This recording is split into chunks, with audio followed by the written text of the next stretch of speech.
Hello, and welcome back to my channel. Today we're going to be taking a look at the Panasonic DVX100P, as you are watching me on now. Hopefully the audio sounds good.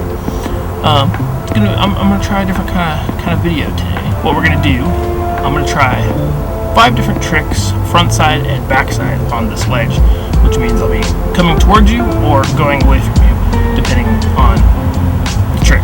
So let's get started. If you've seen my video on the General Electric VHS camera, I kind of turned this ledge into a spot.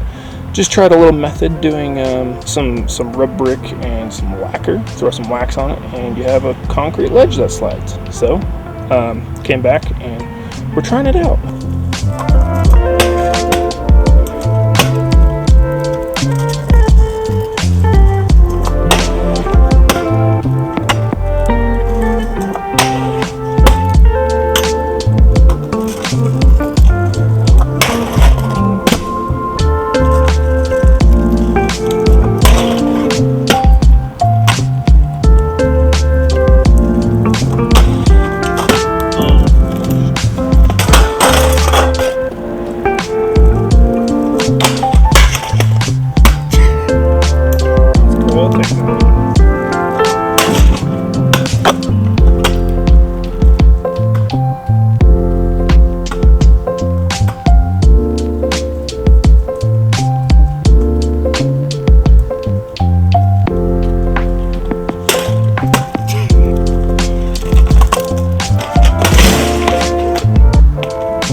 So let's talk about this camcorder a little bit. So would you believe me if I got this for $110? Well, I did. Well, after shipping and taxes and stuff, I think it was like $117.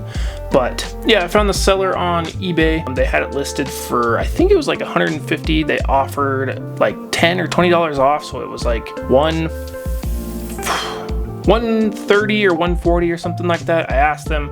They said that it was untested because they don't have a form of a power supply like a battery or anything like that. I just took a shot in the dark and sent them an offer for 110 bucks and they accepted it. So yeah, this thing is, if you watched my unboxing on this, you probably seen that this is extremely clean. We'll show some B-roll of it obviously, but I think it has 84 hours on the tape deck, which I'm pretty sure is really low. And this thing is pretty much in immaculate condition. It kind of was being a little weird when I first threw a tape in it, but once I kind of played it, rewound it, fast forwarded it, and like just recorded to it, it just kind of slowly fixed itself. I don't know why, but it did. To me, I think it's kind of rare, maybe not people out there, but it comes with the XLR bracket. This one did. It was a little loose, so I tightened it up, but I feel like a lot of cameras, they either have them lost or they're just broken off. So it's nice that I actually got it with this.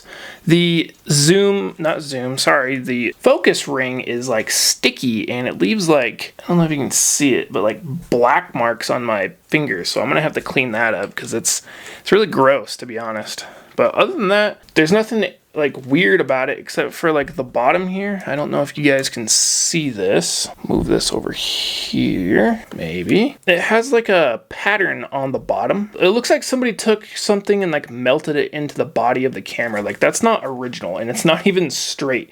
So I think it's just meant to give you more grip with your tripod plate. That's the only thing that I could really think of. I don't think it really does that good of a job, but it kind of bums me out that whoever did this like melted it into the camera, like took some kind of hot metal or something and straight up just melted it. What time is it?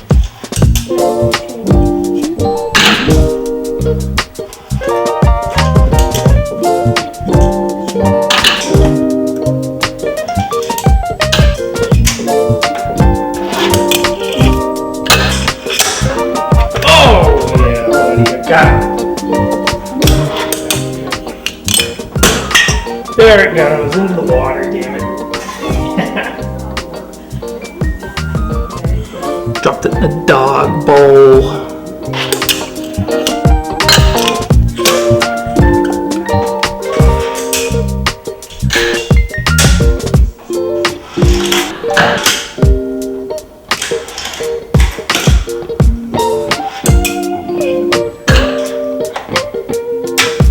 So let's talk about some specs here. So this isn't a spec, but it is a fun fact. If you didn't know, the Panasonic DVX100 was used to film the first 5 seasons of It's Always Sunny in Philadelphia.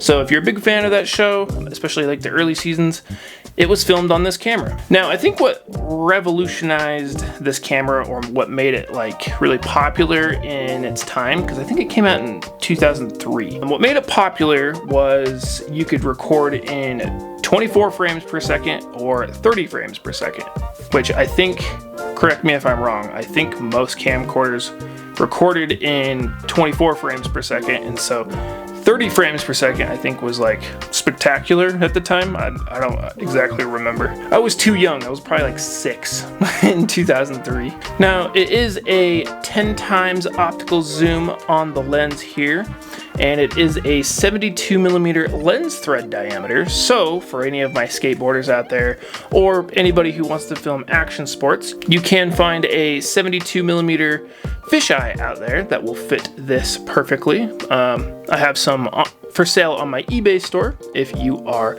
looking for fisheyes for your camcorders.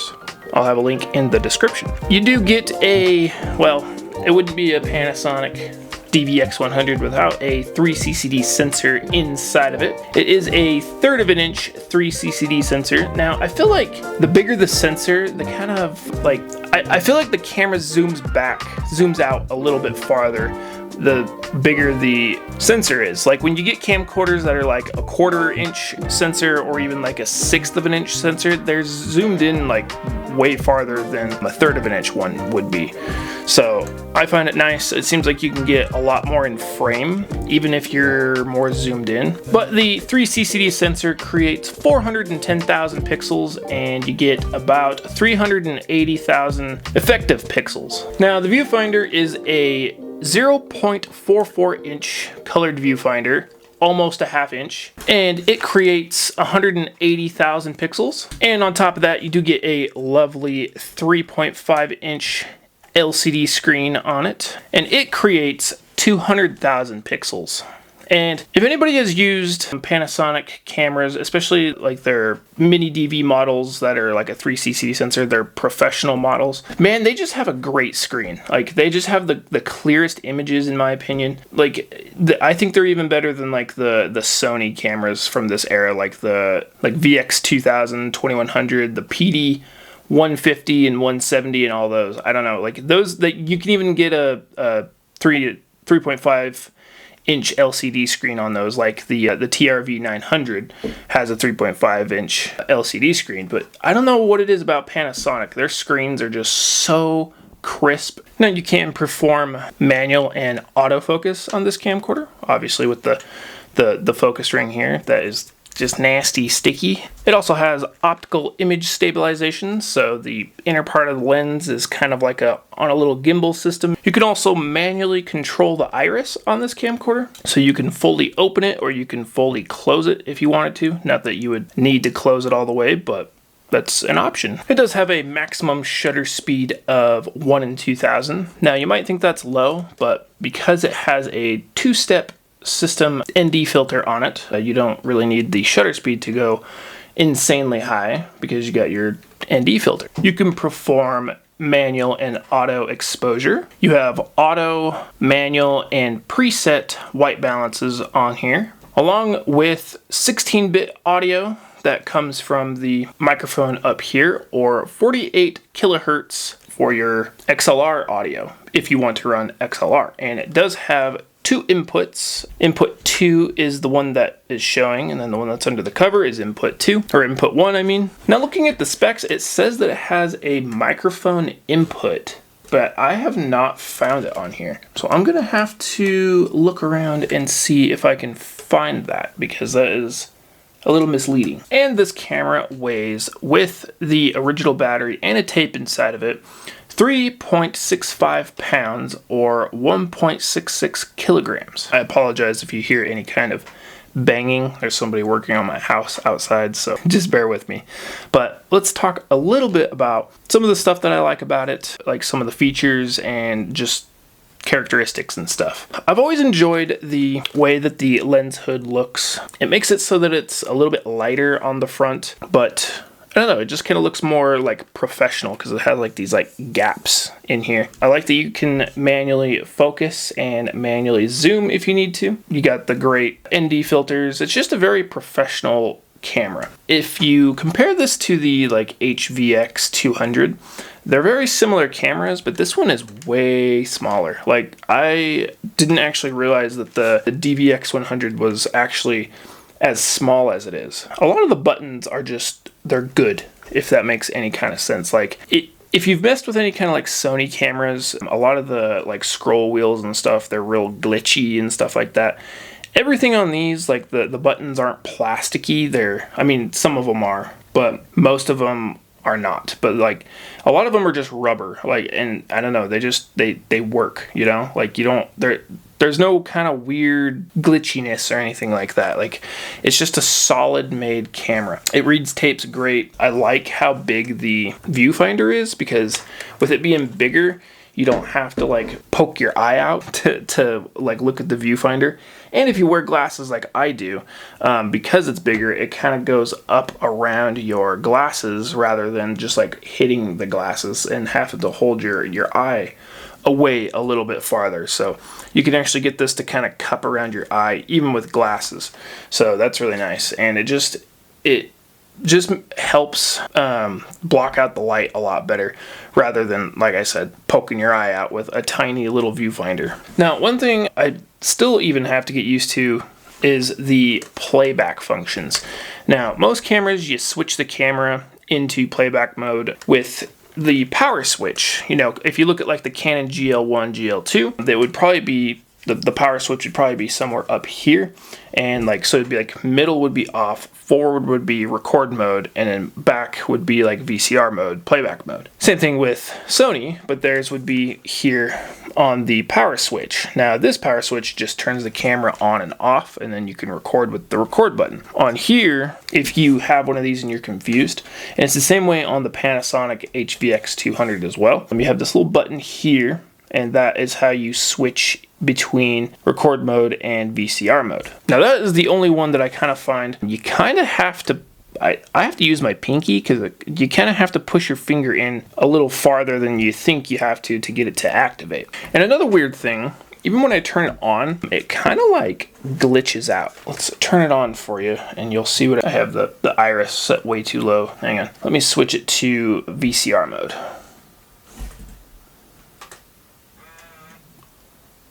It doesn't really show up on here, but yeah, in person it kind of glitches out a little bit, and then it's fine. Or even sometimes when you switch the scene select here, you have different scenes that you can choose. Sometimes it'll glitch out in there as well. It's almost like TV static. So it's not like glitching out, but yeah, not sure why it does that. I don't know if they all do that, but doesn't seem like it's affected the camera in any kind of way, at least so far, so fingers crossed. But yeah, anyway, since you're in playback mode, you don't have any controls anywhere inside the screen or anything, but instead you have this joystick up here, and that is your playback controls. So going up with it is your play, left and right is your forward and fast forward and rewind, down is stop, and if you click it in like a button, it's your pause. A little bit different on the HVX, like you have that same kind of thing, but it's like up here. Definitely a little different, but it's actually, I feel like if you use this camera a lot, it's probably just like muscle memory at that point. Like you probably can just mess with it and do what you got to do with it. So I've been wanting to review one of these for quite a while now, and I'm finally able to, and I'm glad that I've finally been able to, especially at such a cheap price. Generally, when I find cameras on eBay, I'll look at like the physical condition on it, and if it looks like it's like brand new without like really any dust or smudges or anything like that, like the cosmetic shape of it will kind of determine if the camera's gonna work or not. So I seen this, I looked at the pictures of it, and I was like, that thing looks practically brand new. I'm gonna take a shot at it, and sure enough, it worked. So sometimes you can get lucky and you can find some that are just haggard out there and they'll still record. So yeah, that's just a a tip, I guess, if you're shopping on eBay or Mercari or any other kind of secondhand website, is to just, you know, look at the body, look at if it's just been used and abused, and kind of go from there, because it can kind of, the way that the camera looks on the outside can kind of tell you the story of how the camera's been treated and how much it's been used. Now, just a FYI, you have a servo zoom down here, and you have the servo or you have manual. Now, if you want to use manual zoom, make sure you switch it to manual zoom and don't have it on servo zoom, because servo zoom uses the motor inside the camera. And if you have a servo zoom on while trying to use manual zoom, this thing will be really hard to spin.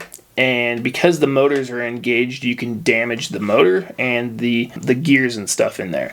So with it being turned off, it turns very easy. And now when I turn it on, you can see that it doesn't really want to turn. Like, I can force it, but I don't really want to, because you can damage the motor and stuff. So just an FYI, if you have a DVX100 or a HVX200, they do the same thing. They're built kind of the same way. But yeah, other than that, I think that just about does it for the video. I kind of talked about the things that I like. We talked about some of the specs. I wasn't going to go over all of the physical features and stuff, just because, well, it's boring. And for me, like, I don't know if anybody else likes it out there to watch every single little physical feature on it, but it gets old editing that over and over and over again. So, I mean, generally most of these cameras have very similar things on them in very similar spots, so I just kind of went over the ones that I like and I think that are important. I wish I could find that damn mic plug-in that the specs was talking about. If you want to learn more about this camera, read up on it, you can go to videomakers.com and check out like their reviews that they've done over the years. Generally, you can just type in like on Google like Panasonic DVX100 specs, and a lot of times like that website will pop up. So I will not be throwing this up on my eBay store, just because I feel like these are really hard to find in this good of condition. So this guy is going right up on the shelf when I'm done using it, but we'll make some other fun videos and stuff with it, hopefully, in the future. And yeah, also let me know if you guys like the extra test footage that I get. Like, a couple years ago when I was doing the first kind of starting out on the channel, I would make like the review video and then like put like some clips at the end of the video. But then I would also make a separate test footage video just for like people who want to watch the test footage and not like the review. So I don't know, let me know if you guys want me to do that again. It's generally just kind of easy content to put out, but it's still extra content that I still have to put together. So if people enjoy it, then let me know. But yeah, thanks for watching. That'll conclude the video on the DVX100, the Panasonic DVX100. Let me know what camcorders I should review in the future, and make sure you check the links in the description for, if you have one of these for yourself, I always list compatible batteries, compatible chargers, brand new tapes, video recorders. I also sell other camcorders and camcorder accessories on my eBay store, like fisheyes and stuff like that. So go check all that out if you want to support the channel, and we'll see you in the next one.